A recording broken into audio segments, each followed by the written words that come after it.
नमस्कार, मैं हूं चंदू सुरजेतिया और आप देख रहे हैं सिटी न्यूज। और मेरे साथ में doctor Avinash Chaudhary, kidney specialist है, कई ट्रांसप्लांट कर चुके हैं और मेडिकल व्यवसाय से प्रोफेशन से संबंधित है।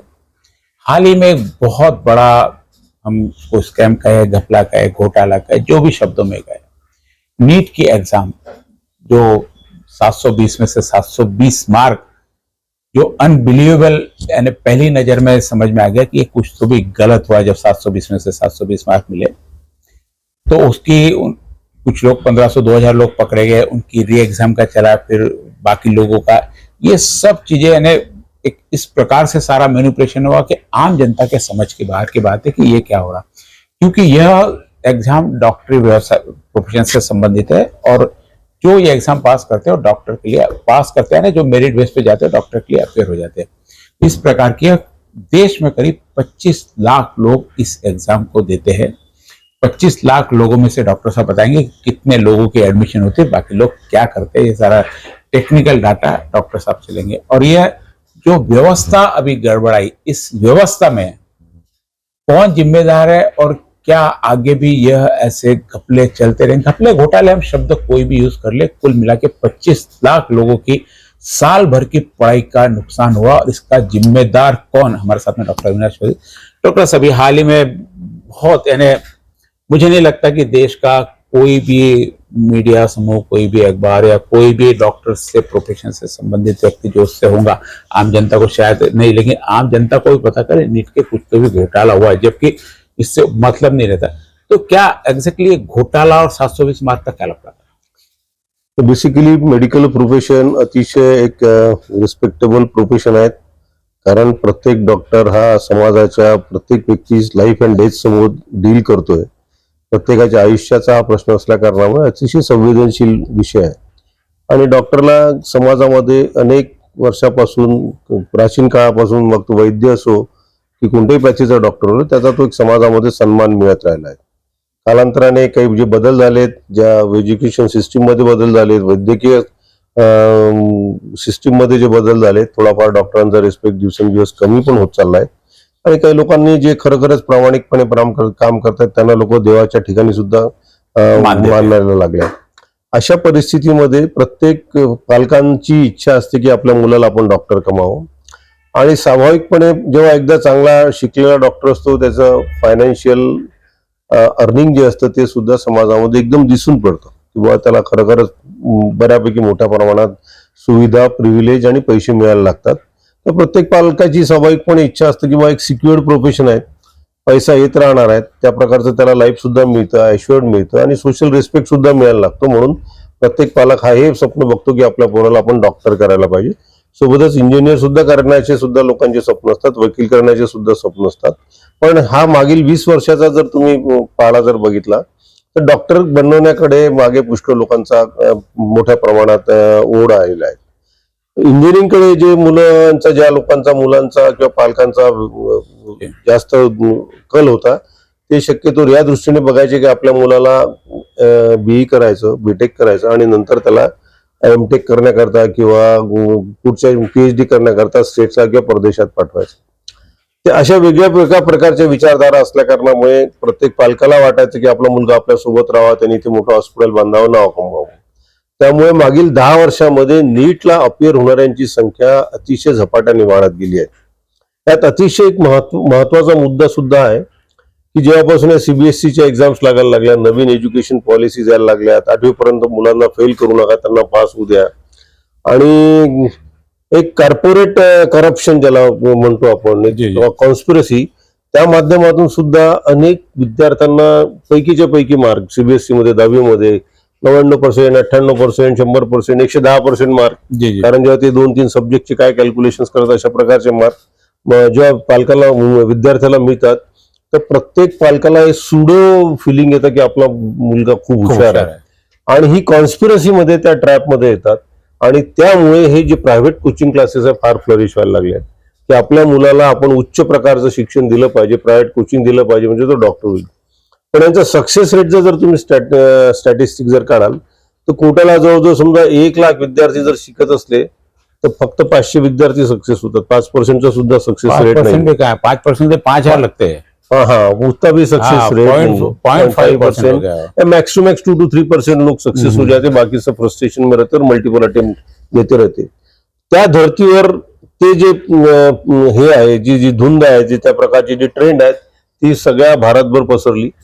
आणि मग छोट्या छोट्या ठिकाणी डिस्ट्रिक्ट लेवलला असे कोचिंग क्लासेस उघडायला लागलेत. आणि मग विद्यार्थी, प्रत्येक पालक आपल्या विद्यार्थ्याला, आपल्या मुलाला, पाल्याला तिथे नेऊन टाकायला लागला. मग हॉस्टेलचा खर्च असो, ट्युशन फीजचा खर्च असो. आणि तुम्ही जर बघाल की आजूबाजूच्या सगळ्या शिक्षण क्षेत्रामध्ये जे असे प्रायव्हेट क्लासेस चालवतात, त्यांचा सुद्धा सक्सेस रेट 5 से 10% पेक्षा जास्त नाहीये. 5-10% का, कहीं तो नीट, कई स्टूडेंट का तो नीट में पास ही नहीं होता, सिर्फ करते हैं और वो किसी से हायर करके फोटो लगा लेते हैं. अभी तो सारे फोटो हटा दिए नीट के सारे लोगों ने. इतकं मोठी कॉन्स्पिरसीची सुरुवात होते 8व्या वर्गापासून. त्याला म्हणतात की फाउंडेशन कोर्स, त्या नावावरती बैन भी लगा दिए थे ना कोचिंग का. अभी 16 साल से कम के बच्चों को ऐसी कोचिंग नहीं देनी. पण तरी प्रायव्हेट कोचिंग क्लासेस धडाक्याने चालू आहेत. त्या फाउंडेशनच्या नावावर आम्ही त्यांचा पाया मजबूत करून घेतो अशा प्रकारचे पालकांना काहीतरी स्वप्न दाखवतात. फाउंडेशन कोर्स करून घेतात. 10वीला मग परत सीबीएसई मध्ये भरपूर मार्क दिले जातात. परत नवीन कोचिंग सेंटर्सच्या प्रवेश होतात आणि मग त्या माध्यमातून वेगळ्या वेगळ्या संस्था फ्लरिश होतात आणि मग शेवटी फ्रस्ट्रेशन पदरात पडतं पालकांच्या. पहिले 5 लाख विद्यार्थी बसायचे, 10 लाख विद्यार्थी, 15 लाख. यावेळेस एक फार मोठा विक्रम केला की 23,33,600 विद्यार्थी. अभी 23 लाख इस बार नीट में हुआ. आपने कहा कि 10 साल से ये नीट की व्यवस्था जो, इसके पहले क्या था, इसके पहले कैसे, क्या म्हणजे आता तू खूप जर मागे जाल 25 वर्ष आधी, जेव्हा जब तो हम पढ़ते थे, जब तो कैसा है, इतकी सुंदर होती 12वीं में भाई आपको फिजिक्स, केमिस्ट्री और बायोलॉजी में मार्क्स मिल गया तो आपको अब डॉक्टर बन गया. डॉक्टर की सीधी सीधी पहिली तयारी सुद्धा अशी व्हायची की पीसीबी, पीसीएम म्हटलं की इंजिनियर होणार, पीसीबी म्हटलं की डॉक्टर होणार. एक परीक्षा द्यायची, बाकी भानगड नाही. त्या कॉलेजच्या आजूबाजूच्या ज्या युनिव्हर्सिटी स्टेट बोर्ड राहायचं तेव्हा, जसं आमचं नागपूर डिव्हिजनल बोर्ड होतं. नागपूर बोर्डाच्या अंडरमध्ये येणारे जे मेडिकल कॉलेजेस होते, त्यांची संख्या जितकी होती, त्यांची मेरिट लिस्ट लागायची. त्या मेरिट लिस्ट मध्ये तुम्हाला त्या त्या प्रकारचं ऍडमिशन मिळायची आणि ते काउन्सिलिंग सुद्धा फार सोपं राहायचं. तुम्हाला कुठे ऍडमिशन घ्यायची, त्या मेरिट लिस्ट नुसार लोक आपल्या ऍडमिशन, आम्हाला फारसा जास्त प्रवास करायचा लागत नव्हता. आपले गेला एक फॉर्म भरला आणि मग ऍडमिशन झाले की कॉलेज चालू व्हायचं. आणि संपूर्ण प्रक्रिया अशी जास्त 1 ते 2 महिन्यात आटपून जायची. आणि जास्तीत जास्त 1-2 लिटिगेशन्स व्हायचे, कोर्ट केसेस व्हायचे. त्यापेक्षा जास्त कोणत्याही प्रकारच्या कोर्ट केसेस होत नव्हत्या. त्यावर आक्षेप आलेत की बाबा समजा अमरावती, नागपूर डिव्हिजन मध्ये इतके कॉलेजेस आहेत, इतके विद्यार्थी आहेत. मुंबई डिव्हिजन मध्ये इतके मेडिकल कॉलेजेस आहेत, विद्यार्थी कमी आहेत, त्यांना जास्त न्याय मिळतो, इकडल्या लोकांना न्याय कमी मिळतो. मराठवाड्यामध्ये मेडिकल कॉलेजची संख्या फार कमी होती, विद्यार्थी जास्त होते.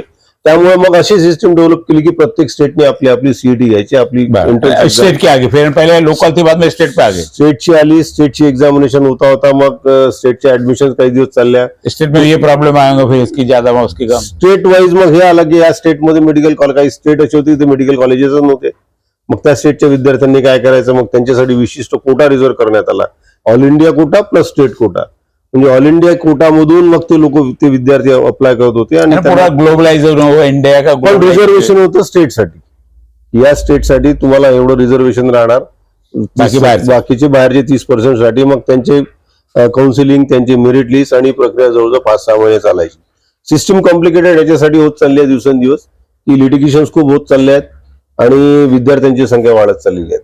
यातून या नीटच्या वेळेस मात्र एकदम फार मोठा भूकंप झाला की एकाच सेंटरवरून 6 विद्यार्थ्यांना 720 पैकी 720, टोटल जवळजवळ 67 विद्यार्थ्यांना पैकीच्या पैकी मार्क मिळत आहेत. हे एकदम आश्चर्यचकित करण्यासारखी गोष्ट. ऐसा पहले कभी नहीं हुआ. आजपर्यंत मॅक्सिमम 720 पैकी 720 मिळणाऱ्यांची संख्या 3 किंवा 4 राहायची. आणि यावेळेस अजून एक धक्कादायक गोष्ट पडली की नीटचं तुम्ही जेव्हा व्हॅल्युएशन बघाल तेव्हा एका प्रश्नाला 4 मार्क राहतात. 200 प्रश्नापैकी तुम्हाला 180 प्रश्न सॉल्व्ह करायचे आहेत. आणि जर तुम्ही चुकीचा सॉल्व्ह केला तर 4 मार्काचा प्रश्न प्लस 1 मायनस 5 मार्क कटायचे. त्यामुळे 5 मार्क जर 720 मधून मायनस केली तर तर पहिला ज्यांनी सोडून दिलं त्याला कमीत कमी 715 सेकंड 716, नंतर 715 आणि मग त्याप्रमाणे यावेळेस 718, 717 मार्क कसे दिले काय माहित, लोकांना कळलं नाही. त्यामुळे सगळ्या गोष्टी बाहेर आल्या. आणि मग जेव्हा यातल्या डिटेल्स व्हायला लागले, कंप्लेंट्स व्हायला लागल्यात, इन्व्हेस्टिगेशन व्हायला लागलं, तर इतका मोठा प्रचंड गैरव्यवहार आढळला की करोडो रुपयांची उलाढाल झाली. नहीं, ये 720 यानी कहीं तो मैनिपुलेशन करके मिला. ये कैसे 720 क्या वहीं पे उनको पेपर, जैसे बताया कि किसी को पेपर रटाया गया, पढ़ाया गया, उतना ही था कि जैसे पहले मैट्रिक के पेपर होते थे, जिसके यहाँ जांचते थे उसके यहाँ जाके जाके मार्क बढ़ा लेते थे या उत्तर लिखवा लेते थे, तो क्या इसमें भी ऐसी प्रथा चली है? त्याच्याच सारखी त्याहीपेक्षा कठीण प्रकार आहेत घडला. सगळ्यात प्रकार म्हणजे काही लोकांना पेपर पहिले देण्यात आला होता हो, की तुम्ही हा पेपर पूर्ण तयार करून घ्या आणि पेपर फूट गया बोलते त्याला जिसको. आपण पेपर फुटला म्हणतो. हो, दुसरी कॅटेगरी अशी ज्यांना वेळेवर अभ्यास झाला नाही आणि काही तासाआधीच किंवा एक दिवस आधीच पेपर दिला आणि त्यांची तयारी झाली, त्यांना हे सांगण्यात आलं की तुम्हाला जेवढं 100% कॉन्फिडन्स आहे. तेवढा सोडा, बाकीचं एमआर शीट आम्ही भरून टाकू. अच्छा. आणि ज्याला खरंच माहिती की तुला काहीच येत नाही, तू उगाच काही हिंमत करू नको, पूर्ण एमआर शीट ब्लँक सोडून दे. इसमें आणि डॉक्टर त्या सेंटरला असणारा जो इन्व्हिजिलेटर होता तो ते पेपर झाल्यानंतर ते पॅकिंग पर्यंत त्यांना 60 मिनिटांचा कालावधी दिला जायचा. साहब उसको जो टाइम पीरियड देते पेपर सील देने झालं का, पाहिजे, सील करना है, रिपोर्टिंग झालं पाहिजे. 1 घंटे के अंदर. हा, तर तेवढ्या कालावधीत त्यांनी एमआर शीट भरून टाकत होते. काही लोकांना हे जे उशिरा पेपर देण्यात आलेत, काही सेंटरला पेपर उशिरा देण्यात आला, त्या 15 ते 20 मिनिटाच्या कालावधीमध्ये तो पेपर जर फुटलेला नसेल तर तो त्यांनी उशिरा, त्याच्या आधीच त्यांना माहित पडला, तो बाहेर लीक केला आणि हे जे इन्स्टिट्यूट्स असतात ज्यांच्याकडे हे जे टेक्निकल स्टाफ बसला असतो त्यांनी तेवढ्या कालावधीमध्ये तो पेपर करेक्ट केला आणि ते त्यांना पास ऑन केला की हे आन्सर शीट आहेत. अशा प्रकारचा सुद्धा घोटाळा झाला. म्हणजे इतकी मोठी मिलीभगत होती कोचिंग सेंटर्स, पण त्या सेंटरचे इन्व्हिजिलेटर, ती संस्था. कई घोटाले नीचे से होते हैं कि भाई नीचे का एक इंस्टीट्यूट ने वहाँ का सेंटर है, उसने अपने किया, आके भेज दिया.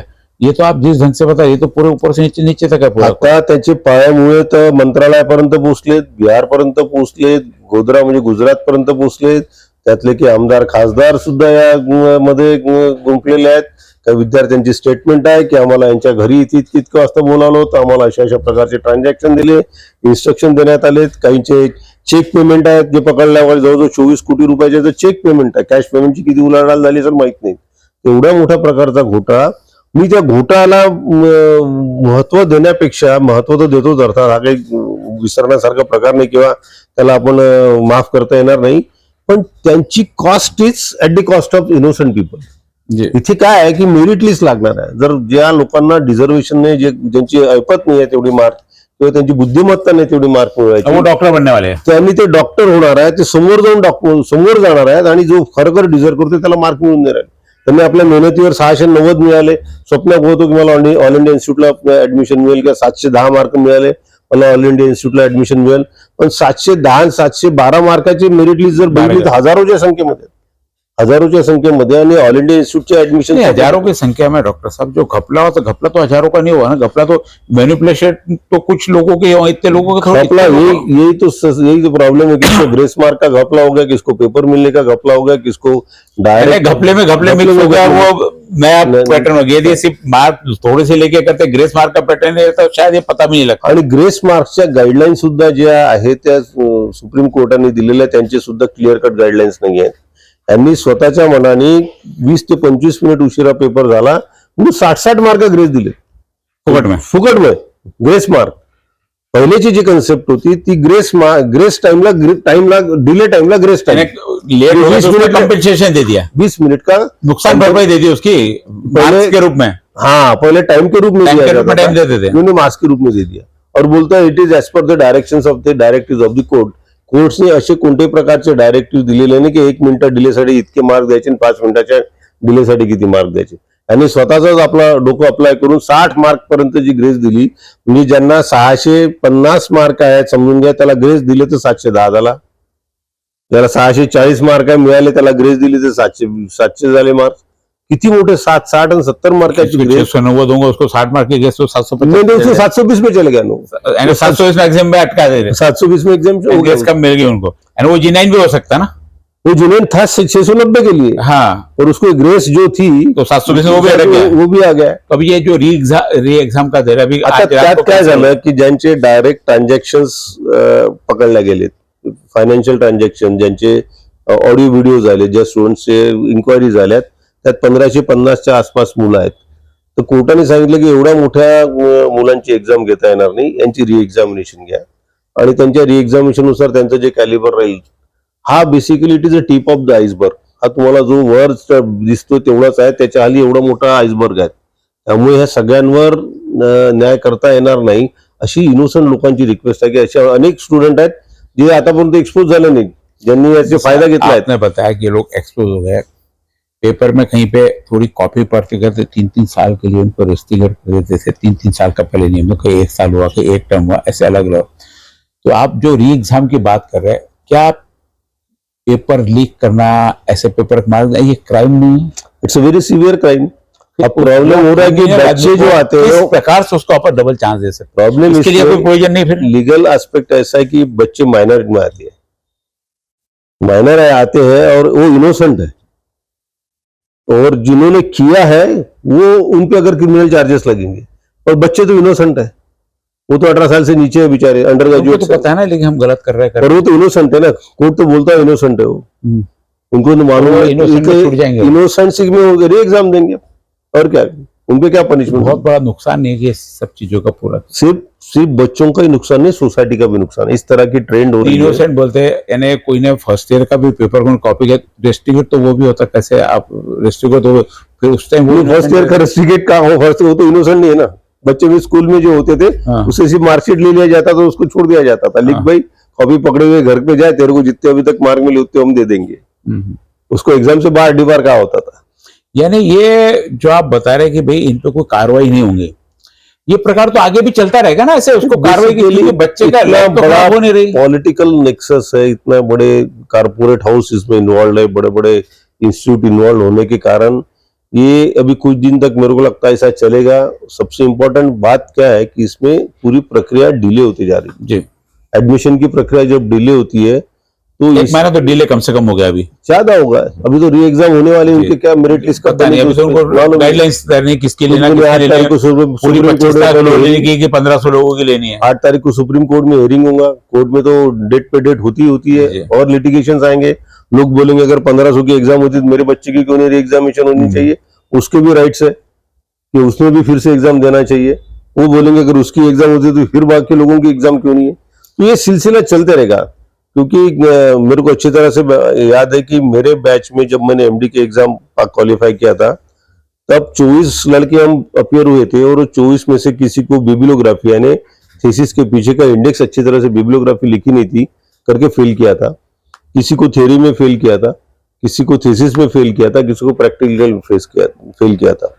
और एग्जामिनर एक रिमार्क्स छोड़ के चले गया था कि person can be declare, student can be declare pass after correction of the bibliography. अच्छा. अब जिन स्टूडेंट्स की बिब्लियोग्राफी यानी ABCD के रैंकिंग से अपन लिखते रहते रेफरेंसेस, किसी ने C पहले लिख दिया, किसी ने D पहले लिख दिया, तो करेक्शन करने का था. आप पीछे के 10 पन्ने फाड़ो, नए पन्ने जोड़ो, सबमिट कर दो, और रिजल्ट डिक्लेयर एज पास. तो ऐसे 8 बच्चे पास हो गए. उस पर केस फाइल हुआ कि अगर थीसिस री एग्जामिनेशन हो सकता है तो why not practical and theory. तो यूनिवर्सिटी काउंसिल ने, सीनेट काउंसिल ने डिसीजन लिया था कि ये बात बराबर है, अगर अपन ने थीसिस को एग्जामिन किया तो फिर बच्चों को क्यों नहीं एग्जाम. फिर उन्होंने डिक्लेयर किया कि भाई जिनके थीसिस थ्योरी फेल है उनकी हम एग्जाम लेंगे. तो जो थ्योरी में फेल थे बच्चे, उसमें से 4-5 बच्चे और पास हो गए. फिर इन्होंने कोर्ट में केस डाला कि अगर थ्योरी की री एग्जामिनेशन हो सकती है, बिब्लियोग्राफी की री एग्जामिनेशन, प्रैक्टिकल की क्यों नहीं हो सकती. कोर्ट ने डिसीजन दिया कि इन बच्चों का फिर से एग्जाम लो. तो दिवाली टू समर 4 महीने के अंदर ये 24 में से 22 बच्चे पास हो गए कोर्ट के भरोसे. 2 बच्चे थे एग्जामिनेशन. तो इस तरह से लिटिगेशन बढ़ते जाते हैं. कोर्ट अपने अंदाज से देखता है, एडवोकेट्स उसको अपना एडवाइस देता है. ये तो छोड़ो, these are all technical aspect. और एजुकेशन सिस्टम कहाँ जा रही है, सबसे इंपॉर्टेंट. इतना प्राइम एजुकेशन सिस्टम है, इतना अच्छा, जिसको बोलते सुंदर सा मेडिकल प्रोफेशन है, सिक्योर्ड सब इससे पूरा सोसाइटी में इतना विश्वास वाला काम है. और सबसे करप्शन से डॉक्टर बनता है तो क्या डॉक्टर निकालेंगे. सबसे important, you are dealing with the life and death of an human being. जी. इंसान की जिंदगी के साथ खेलने के लिए आपको एक परवाना दिया जा रहा है, और उस तरह से अगर तुम इस सिस्टम से करप्शन से आओगे तो फ्यूचर, सोसाइटी का फ्यूचर कहाँ जाएगा. तो इसीलिए, और आज देखो कि इंडियन एजुकेशन सिस्टम को वर्ल्ड में रिकॉग्निशन है. जितने बड़े बड़े कारपोरेट हाउस है, जितने बड़े टेक्निकल एजुकेशन हब्स है, या बड़े बड़े हॉस्पिटल है फॉरेन कंट्रीज में, वहां के टॉप डॉक्टर्स जो है इंडियंस हैं. ये रिस्पेक्ट को तुम कब देखोगे? अगर इंटरनेशनल मीडिया क्या बोलेगी, इंटरनेशनल तुम्हारा फिगर क्या बोलेगा कि आपके एजुकेशन सिस्टम को आज जो एडमायर कर रहे हैं, एक्सेप्ट कर रहे हैं, उसको ग्रीन सिग्नल दे रहे कि यू कम वेलकम, तो कल जाके इनको अगर ऐसा लगा कि यहाँ के एजुकेशन सिस्टम से जो पैदा होने वाला बच्चा है ही डजंट डिजर्व इट, तो तुम्हारा ये तो चले गया। आप देखोगे कि simply because of the reservations और lack of protection from the government या प्रमोशन फ्रॉम द गवर्नमेंट, आज भी 20 to 25% तो ड्रेन हो रहा है फॉरेन कंट्रीज में।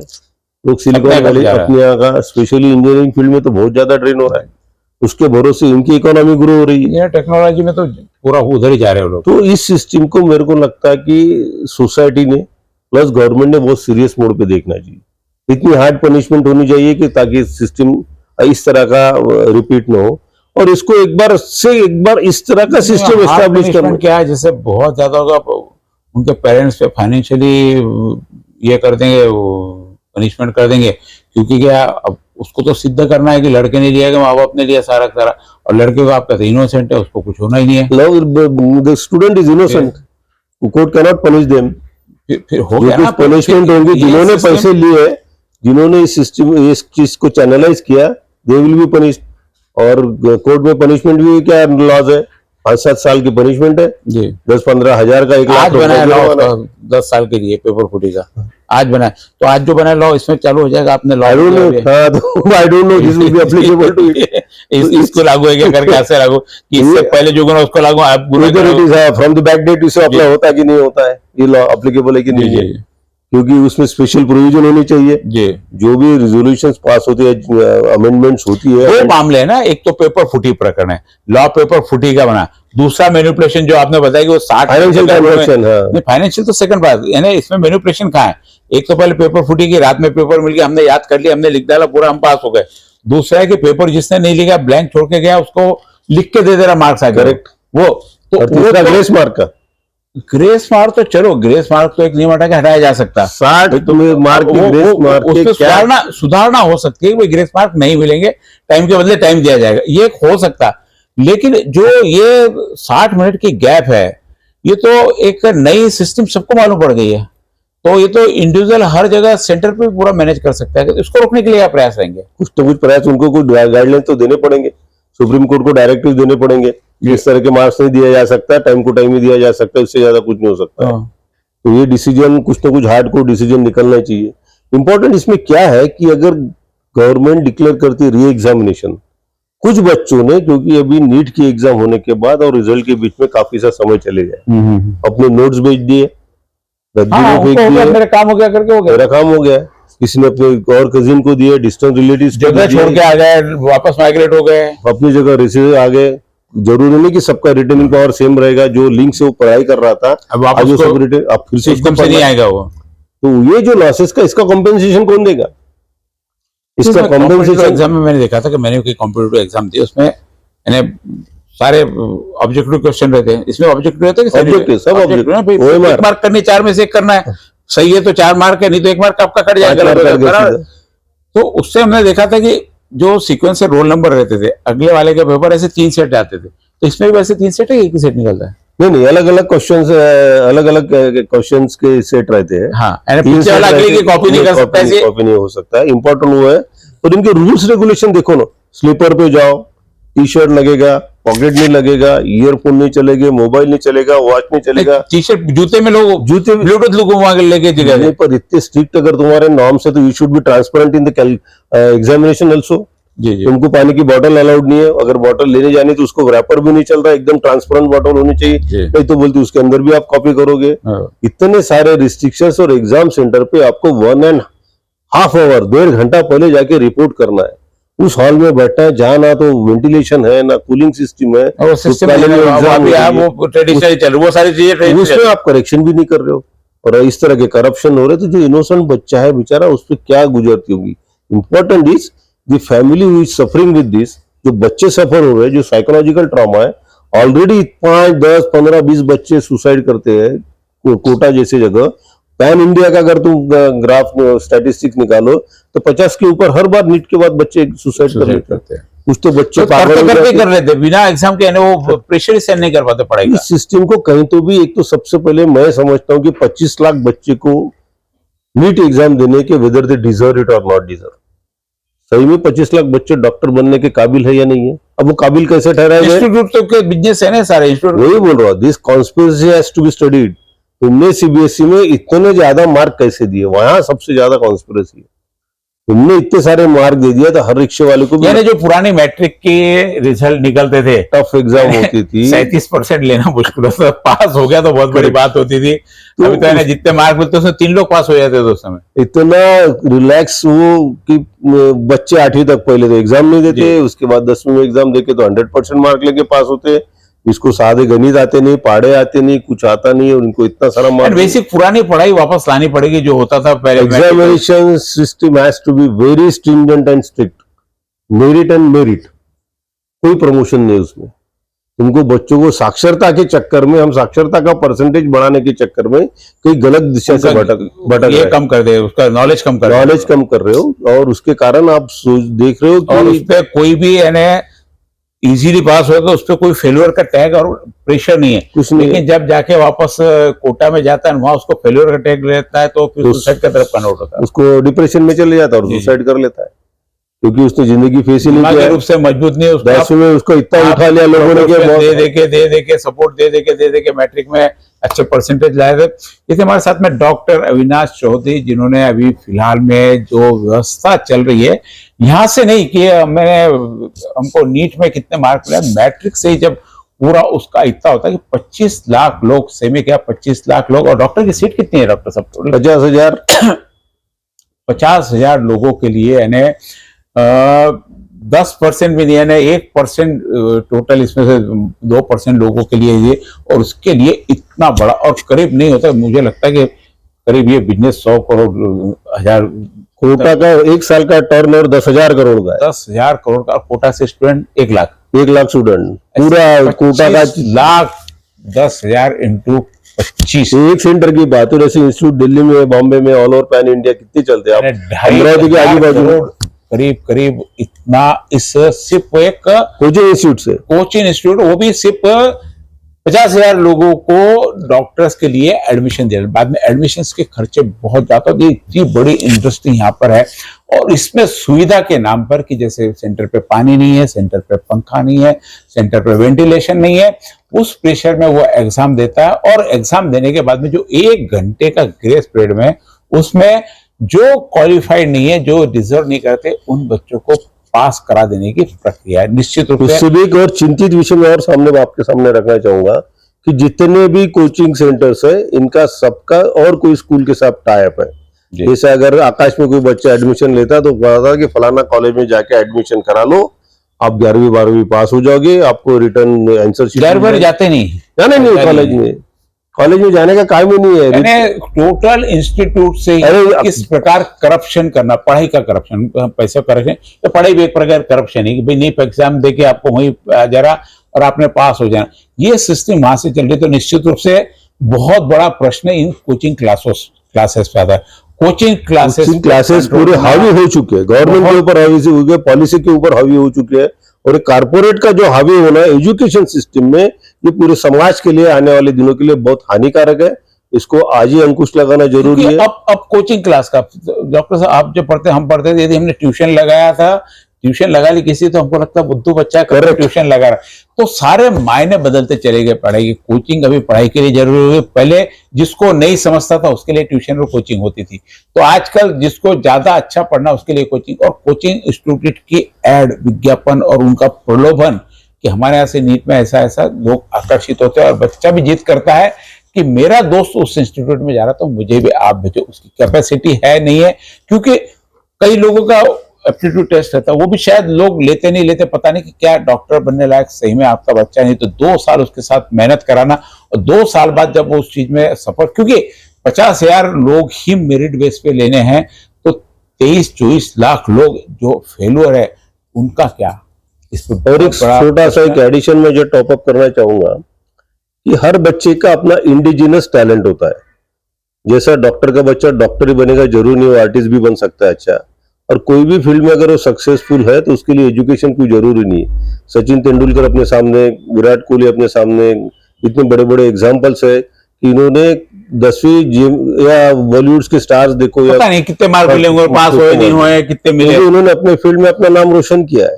तो ये जो आइडेंटिफिकेशन है, जैसा आप जो जापानीज में जाओगे, जापान में जाओगे, तो 8वीं क्लास में उनका पता करा लिया जाता है कि आपका ये बच्चे का फ्यूचर का, उसका इंक्लिनेशन का टेस्ट बोलते हैं, क्या बोलते हैं, और उसको आइडेंटिफाई किया जाता है और उस तरह से उसको एनकरेज किया जाता है। हार्डली कुछ बच्चे होते हैं जो यार 5-10% जिनको पेरेंट फोर्स करके मैं डॉक्टर हूँ, तेरे को डॉक्टर बनना है, तो बाकी के जो 80% बच्चे, उनका इंक्लिनेशन क्या, उनका इंटरेस्ट क्या, उनका पोटेंशियल क्या है, ये काफी पहले पता कराया जाता है, ताकि अननेसेसरी भीड़ न जमाओ।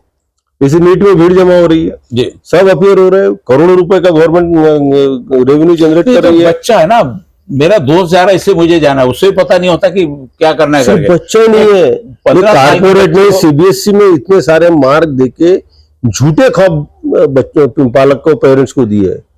प्रत्येक वडिलांना असं वाटतं की माझ्या मुलाला 98% मार्क मिळाले, मग त्यांनी का डॉक्टर होऊ नये, म्हणून मी काय असेल तर वैसे सीबीएसई पूरी एक हम साजिश कह सकते हैं उसको, पूरी की पूरी कारपोरेट की साजिश चल रही होगी। किस प्रकार इस फील्ड में, क्योंकि मार्केटिंग का फील्ड, मार्केटिंग के लिए पहले उसको लालच दी जाती है कि तुमको 98% 100% मार्क मिल गए और आप अब इस डॉक्टर की लेवल, आपको डॉक्टर बनना चाहिए। और डॉक्टर के जैसे बताया कि डॉक्टर का रिस्पेक्ट, डॉक्टर का पूरा अपना एम्पायर, ये सारी चीजें, क्योंकि पहले जब हम भी थे तो भाई ऊपर भगवान है, नीचे डॉक्टर है, नीचे डॉक्टर को भगवान का दर्जा दिया जाता था।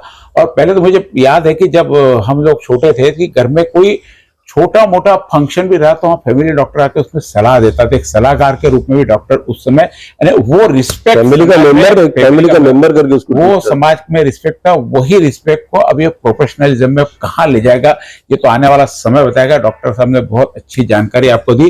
तो माँ बाप को सही में सोचने की जगह कि 25 लाख की भीड़ में क्या अपने बच्चों को सस्टेन करेगा, नहीं करेगा, या उसके लिए उसकी इच्छा से बहुत सारे फील्ड खुले होते। मैट्रिक में क्या मार्क मिले नहीं मिले बहुत महत्व नहीं रखता, आगे कई रास्ते खुले।